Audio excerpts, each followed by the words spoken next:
اور حضرت ابو ہریرہ رضی اللہ تعالیٰ عنہ روایت کرتے ہیں،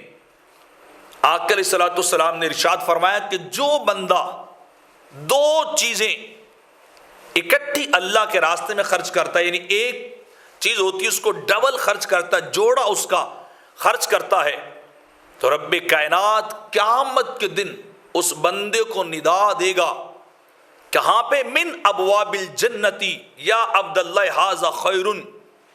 اے میرے بندے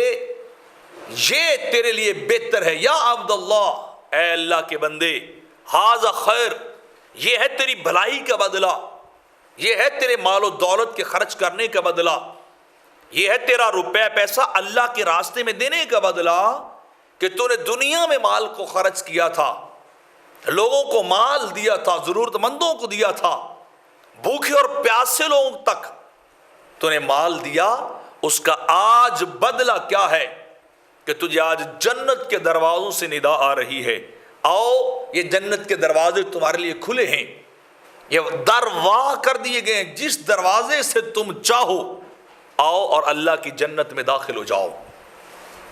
تو مال کے خرچ کرنے والے کے لیے بہتر ہے۔ سب سے بڑی چیز یہ ہے کہ اللہ رب العزت اسے جنت کے دروازوں سے بلائے گا۔